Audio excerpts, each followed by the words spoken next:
सयाने कहते हैं कि जहालत से हकत का फासला कुछ ज्यादा नहीं होता। नादान और अहमक के पास या तो कहने के लिए कोई बात नहीं होती या वह किसी ऐसी बात की तलाश में रहते हैं जिसको लेकर झगड़ा किया जा सके। दो जाहिल के साथ भी कुछ ऐसा ही वाकया पेश आया। एक दिन वह दोनों इकट्ठे सफर कर रहे थे। दोनों आपस में गहरे दोस्त थे, लेकिन सफर के दौरान दोनों ही खामोश थे। जब वह खामोशी से उकता गए तो एक ने दूसरे से कहा, अरे ओ गूंगे, तुम कुछ बोलते क्यों नहीं? हम दोनों सुबह से सफर कर रहे हैं, लेकिन तुम बिल्कुल खामोश हो। आखिर कुछ तो बोलो, तुम्हारी खामोशी से मेरा दम घुटता है। दूसरे जाहिल ने उसे बड़े गुस्से से देखा और कहने लगा, क्या मैंने तुम्हें कब्र में दफना दिया है जो कहते हो कि दम घुट रहा है? कब से बड़बड़ किए जा रहे हो? अगर तुम्हें कुछ कहना है तो सलीके से बात करो, लेकिन तुमसे किसी अच्छी बात की तवक्कुल अपना मुंह बंद ही रखो तो बेहतर है। पहला जाहिल अपने दोस्त की यह बात सुनकर थोड़ा सहम गया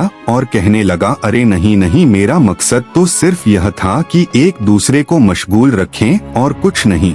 तो कोई किस्सा कहानी ही सुना दो, अभी काफी सफर बाकी है और अगर तुम कोई बात करोगे तो हमारा सफर आसानी से गुजर जाएगा। फिर उसने मायूस होकर कहा, मैं भी कितना बेवकूफ हूँ, तुम जैसे आदमी से उम्मीद लगा बैठा। तुम तो बिल्कुल एक सूखे दरख्त की तरह हो जिसका ना तो कोई साया है और ना ही कोई फायदा। अपने दोस्त की यह बात सुनकर दूसरा जाहिल कहने लगा, बहुत खूब, चलो तुम शुरू करो, ऐसा करो, अपनी कोई ख्वाहिश बयान करो, तुम्हें अपनी जिंदगी में क्या चाहिए? पहला जाहिल बोला, मेरी तो बहुत सी ख्वाहिश है। मेरा दिल चाहता है कि मेरे पास बहुत सी भेड़ बकरियां हो जो इसी जंगल में चरती फिरे। मैं उनका दूध पीऊं, उनकी खाल से ऊन हासिल करूं और गरम गरम कपड़े पहनूं। उनके ढेरों बच्चे भी हो जिन्हें फरोख्त करके मैं बहुत सा रुपया हासिल करूं, ताकि तुझ जैसे जाहिल का कोई एहसान ना उठाना पड़े। अब तुम बताओ, तुम्हारी क्या ख्वाहिश है? दूसरा जाहिल कहने लगा, तुम्हारे मुंह में घी शक्कर, मेरी भी कुछ ऐसी ही ख्वाहिश है। मैं चाहता हूँ मेरे पास भेड़ियों का एक गोल हो जो तुम्हारी भेड़ बकरियों को घेरे में लेकर उन्हें फाड़ दे, फिर तुम हमेशा मेरे एहसानमंद ही रहोगे। पहले ने कहा, अरे मैंने तुम्हारा क्या बिगाड़ा है जो तुम हाथ धोकर मेरी भेड़ बकरियों के पीछे पड़ गए हो? कैसे जालिम और अहमक इंसान हो तुम। दूसरा जाहिल गुर्राकर बोला, क्या तुम मुझे बेवकूफ समझते हो? इससे ज्यादा बुराई और क्या होगी? तुम शुरू ही में इतनी ज्यादा भेड़ बकरियों के मालिक बनना चाहते हो, खुदा करे तुम्हारे पास कुछ भी ना हो। उसकी बात सुनकर फिर से पहले ने कहा, जी तो चाहता है तुम्हारा हशर नश्र कर दूं, और सच पूछो तो तुम मेरे मुक्के की जर्ब से ज्यादा दूर भी नहीं हो। दूसरा जाहिल कहने लगा, मालूम होता है तुम्हें अपनी जान प्यारी नहीं और तुम्हारा जिस्म तुम्हारे भूसे से भरे सर का बोझ उठाकर थक चुका है, इसीलिए चाहते हो कि तुम्हें सबक सिखाया जाए। चलो अब मामला यहाँ तक पहुँच गया तो यह लो। उसने अपने साथी के मुंह पर एक जोरदार मुक्का दे मारा। अब वह दोनों आपस में उलझ पड़े और एक दूसरे के गिरेबान पकड़ लिए। वह दोनों भूखे मुर्गों की तरह लड़ना शुरू हो गए और एक दूसरे को जमीन पर गिरा लिया। इतने में एक किसान का वहाँ से गुजर हुआ। उसने जब दोनों को लड़ते देखा तो दोनों को रोकते हुए बोला, कैसे जाहिल हो, अपने मामलात को इंसानों तरह बातचीत से हल करो। फिर उसने उन दोनों से लड़ाई का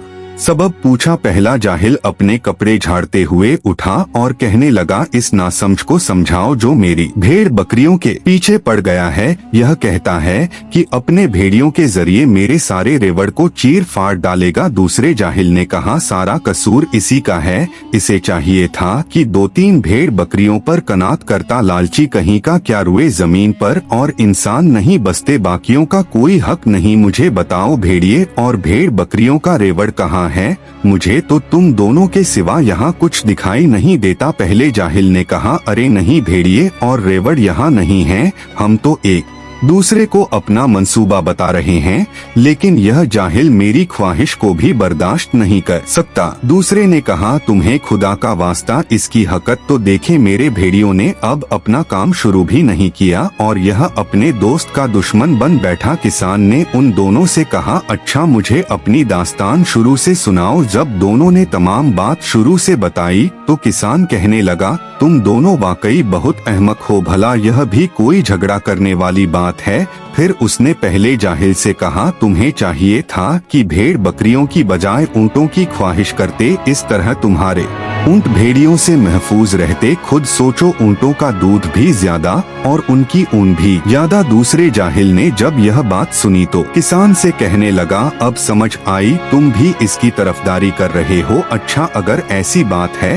तो मैं भी अब भेड़ियों की ख्वाहिश नहीं करूँगा, मैं अब हाथियों की ख्वाहिश करूँगा, ताकि वह इसके ऊँटों को अपने पैरों तले रख डाले। किसान ने जब दूसरे जाहिल की बात सुनी तो कहने लगा, लो इसे देखो, यह ख्वाह का झगड़ा मोल लेना चाहता है। सुनो मियाँ, तुम्हें मालूम नहीं, मेरा लड़ाई में बड़ा तजुर्बा है, मैं तुम्हारे सारे हाथियों को मार भगाऊंगा। दूसरा जाहिल किसान से कहने लगा, देखो तुम बहुत गलत कर रहे हो, झगड़ा तो हम दोनों दोस्तों का है, ना तो तुम्हारा माल शामिल है और ना हम तुम्हें जानते हैं, तुम हमारे मामले में दखल अंदाजी क्यों करते हो। किसान ने कहा, मैं जो कुछ बोल रहा हूँ वही दुरुस्त है। अब अगर तुमने मुझे जवाब दिया और मेरी बात काटी तो मैं तुम जैसों को इंसान बनाना जानता हूँ। यह कहते ही किसान आगे बढ़ा और दूसरे जाहिल का कान पकड़ लिया। यह मंजर देखकर पहले जाहिल की भी गैरत जागी और अपने दोस्त की तरफदारी करते हुए किसान से बोला, मालूम नहीं तुम कौन हो और क्या चाहते हो, मेरे दोस्त को छोड़ दो।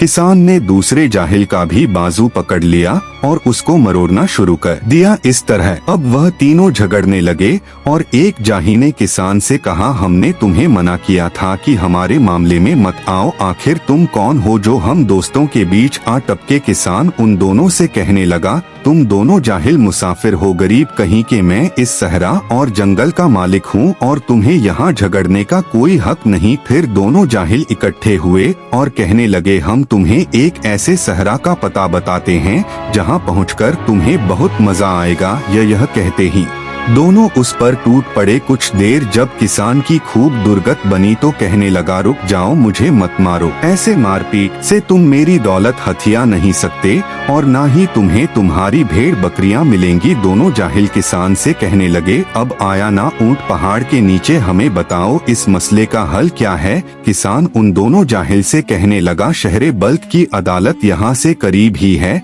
चलो मैं तुम्हें काजी के पास ले जाता हूँ, वही इस बात का फैसला करेगा। यह सुनकर दोनों कहने लगे, चलो बड़े शौक से चलो, हम भी बताएंगे कि यह शख्स हमें जानता तक नहीं और इसने हमसे खामखा झगड़ा किया। अब वह तीनों काजी की अदालत की तरफ चल निकले। जब वह तीनों अदालत पहुँचे तो तीनों ने शिकायत की। एक ने कहा, इसने मुझे मारा, दूसरे ने कहा, पहले उसने मुझे मारा। काजी ने तीनों को रोका और उनसे झगड़े का सबब पूछा। जब तीनों ने अपनी बात मुकम्मल की तो काजी उनसे कहने लगा, बहुत खूब, तुम तीनों के लिए बेहतर होगा कि भेड़ बकरियों और बाकी तमाम जानवरों को हाजिर करो ताकि मैं किसी फैसले पर पहुँच सकूं। उन्होंने जवाब दिया, भेड़ बकरियां, ऊंट और हाथी तो मौजूद नहीं, हम तो सिर्फ उनकी ख्वाहिश कर रहे थे।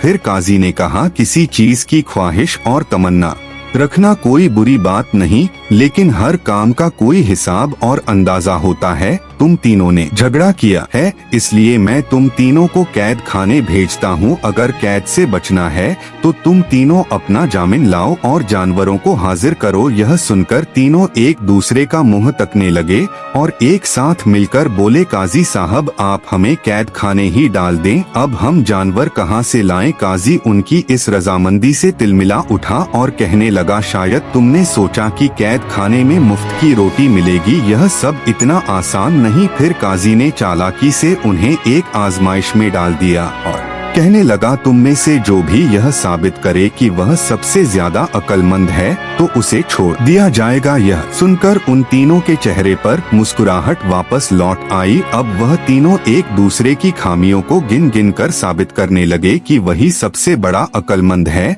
लेकिन होना क्या था, जल्द ही वह तीनों फिर से झगड़ने लगे। नतीजा यह निकला कि काजी उनकी बेवकूफियां से तंग आकर कहने लगा, तुम तीनों ने तो मुझे पागल कर दिया है, बेहतर होगा कि तुम खुद ही एक दूसरे के जामिन बन जाओ और जाकर अपने जानवरों को तलाश करो ताकि मैं किसी फैसले पर पहुंच सकूं। तीनों जाहिल ने महसूस किया कि जान की खलासी इसी में है कि हम एक दूसरे के जामिन बन जाएं। चुनाचे ऐसा ही किया और अपने जानवर तलाश करने निकल पड़े। वह दिन और आज का दिन ना तो उन्हें जानवर मिले और ना ही उनकी आरजू और मुराद पूरी हुई। हाँ, अदालत से निकलते ही वह फिर से झगड़ने लगे। सच कहते हैं, अकल और तदब्बुर इंसान को किसी मकसद तक नहीं पहुंचाता। दोस्तों, उम्मीद है आपको आज की यह कहानी पसंद आई होगी। वीडियो को लाइक करें, कमेंट्स में अपनी राय का इजहार करें और हमारे चैनल YM Wise को सब्सक्राइब करें। शुक्रिया।